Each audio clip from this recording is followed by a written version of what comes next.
Hello, everybody.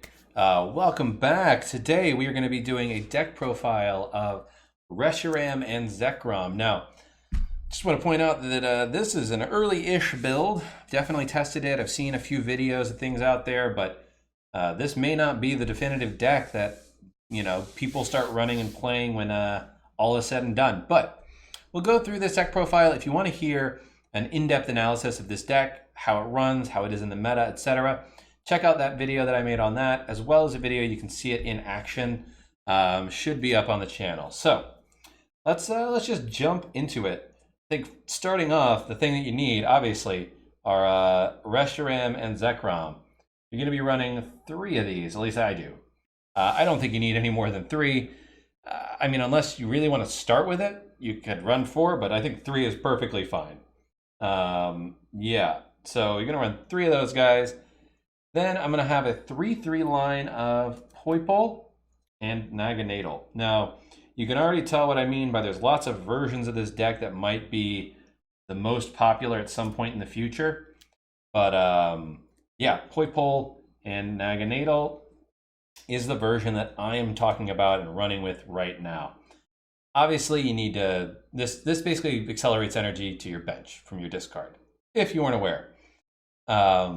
So the next thing that you need is really how you're going to get through your deck fast, get the cards that you need in hand. Still going to run a couple of Dedenne. Now, obviously, with 3 prizers and 2 prizers sitting on your bench and things like that, like, yeah, this could turn ugly real fast. So, but important card there. And then I think outside of the Dedennes, the only other electric type Pokemon I think that makes sense, like GX, is 1-0 Aura.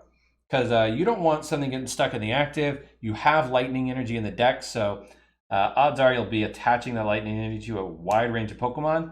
Yeah, great catcher, custom catcher, whatever. If somebody's trying to stall you out, this can try to stop that a little bit. 0 Aura GX, running 1 of those in the deck. In terms of other Pokemon, it's pretty simple. I think you need a really good non-GX attacker in this deck, and I think Drampa is that option right now, and you'll see why, especially with one of the Pokemon tool cards that you'll see in a second. But this really great non-GX attacker that you can add in. Outside of that, you have 2 other 1-up Pokemon. You have Tapu Koko Prism Star, more energy acceleration from the discard onto Pokemon. And then finally, you have Mew. You have a few Pokemon you don't want getting knocked out. That would be very bad. Also, helps protect your bench against itself in a mirror match. So 1 copy of Mew. That's your Pokemon line. Super straightforward. I think a lot of flexibility here to mix things up, do something different with that. But, for now, I think this is a good place to start. This is the version that I think is interesting. Now, where it really gets interesting is in all of the other cards that you add to this deck, because this is pretty straightforward. So obviously, if you're running a deck that likes fire energy, you would be silly, absolutely silly, not to run Welder. So we have 4 copies of Welder. Outside of that, though, the question is, well, what other supporters do you run in this deck? What makes sense? And for me, I do think Volkner is valuable. You can go get certain resources that you need on command. You can go grab a lightning energy that you need on command. A lot of synergy with this card. So I think having a two-line of Volkner in this deck is really interesting and good to help sort of keep things moving. The next card is Cynthia. I'm playing 2 of these because sometimes you just get really garbage hands. And you're like, I can't do anything with this. This lets you at least see some different cards, hopefully. So 2 Cynthias I felt has been really useful in testing to sort of cycle in the new hand when things just are like not really going your way.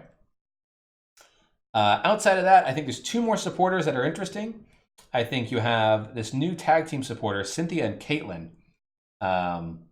So Cynthia and Caitlin allows you to put a supporter from your discard into your hand. So that could be most likely a Welder, but maybe a Volkner for the next turn, or Cynthia, any number of options. And if you discard a card with it, you draw 3. So it's a draw card plus a supporter for next turn card. Very useful in this deck, I find. And then finally, last supporter here is 1 Ends Resolve. Put 1 in there. It's a high roll, right? If you want to use Crossbreak GX and you want to do 170 to 2 bench Pokemon, you have to have an Ends Resolve to do that. So if you can not lose it early game with discard and you get it in a turn or a turn or two before when you need to use it, go for it. Like, that's a potential high roll that is willing, that, you know, you put 1 spot in the deck for that. Outside of your supporter line, obviously you have stadiums. We're going to play 2 Giant Heart. You want to be able to discard things. There's a lot of cards that let you discard in this deck, so you don't need too much of it. And to be frank, you don't run so much energy that you need more than 2 Giant Hearts, in my opinion. The 2 Giant Hearts is plenty. And the last one is Heat Factory. I know in my abilities art, I was like, there's going to be so much Chaotic Swell. Why bother with a Heat Factory? For this one, I think that you bother because this deck likes drawing, seeing lots of cards. So you take that risk with this one. See lots of cards so you can get set up. So the next section we're going to go into is Pokemon Search. You're running lots of Psychic and Dragon, so you need to max out your Mysterious Treasure count. 4 Mysterious Treasures, amazing search card in this deck. It gets you all but 1, 2, 3, 4. All but 4 of your Pokemon can be found with Mysterious Treasure. That is amazing. What can you use to find all of the other Pokemon, you say? Well, we have Electromagnetic Radar. Great in this deck, I find, especially early game if you have a Volkner. You go and grab a Lightning, Electromagnetic Radar, put that Lightning in the discard, go grab yourself a Dedenne and a Zeraora. I mean, it's like Pikarom, right? Like, putting one of these in is an amazing add to this deck. It really made it more consistent. Outside of that, you have Tag Call. You can go get 2 Reshiram and Zekroms, or Reshiram and Zekrom and a Cynthia and Caitlyn for later if you need it. This is a really good card as a one-off. You don't need more than that, in my opinion, in this version of the build. So that is good. Then finally, you need something to go grab that Tapu Koko when you need it. 1 Pokemon Communication. We're only putting 1 in because you could end up in a situation where you either find it naturally, or you can Volkner for the Pokecom, and then just go get the Tapu Koko. So, because we have the ability with Volkner to go grab the one of, we only need 1. That's all of your Pokemon Search. Lots of good options in here.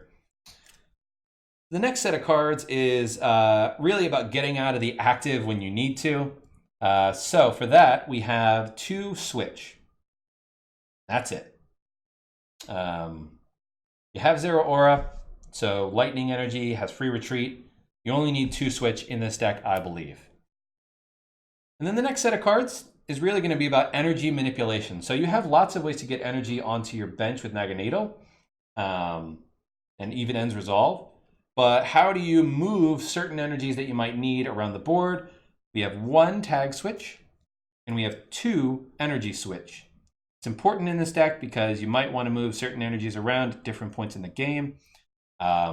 Whether to power up an unharmed Reshiram and Zekrom, power up your Drampa, maybe even Zeraora in certain circumstances. But yeah, that's why you need some energy manipulation. Next card, I put 1 energy recycle system in this build, mostly because, yes, you can recharge with Naganadel, but sometimes you need them in your deck or in your hand.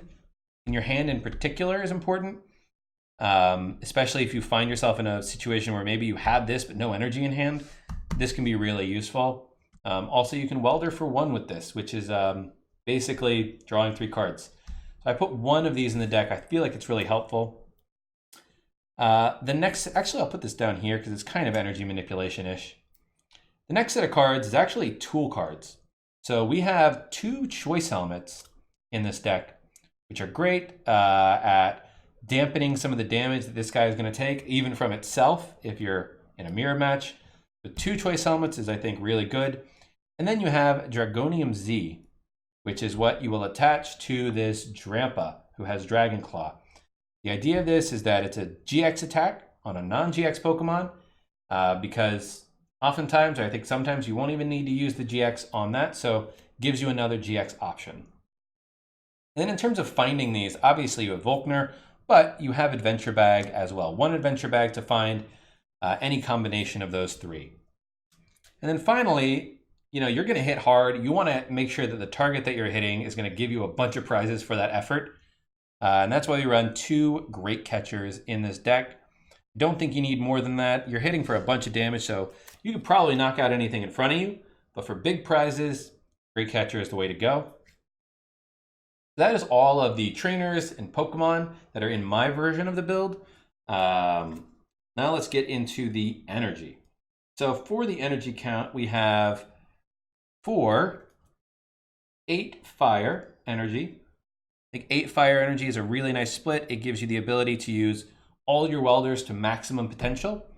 And 8 fire is just, it's a nice number. And then we have 5 lightning energy. So I opted to go with more fire than lightning, obviously because of the welders. 5 lightning felt like enough, like you could find them when you needed between Volkner and just draw. But not so much that it left room in the deck for other stuff. I don't think you need an even split of these two. But yeah, that is the deck profile that I'm currently running with. Obviously, it'll probably change as this deck profile is just so new. But let me know what you think. I think the variety of supporters in this definitely helps this deck a lot. But yeah, check out the other video I made where I sort of talk about this deck in depth, the meta-analysis, etc. And also check out the battle video. Me and a friend of mine are going to use this deck, test it. I don't know what I'm playing against yet. But yeah, let me know what you think, and I will catch you guys in a future video. Carpe awesome.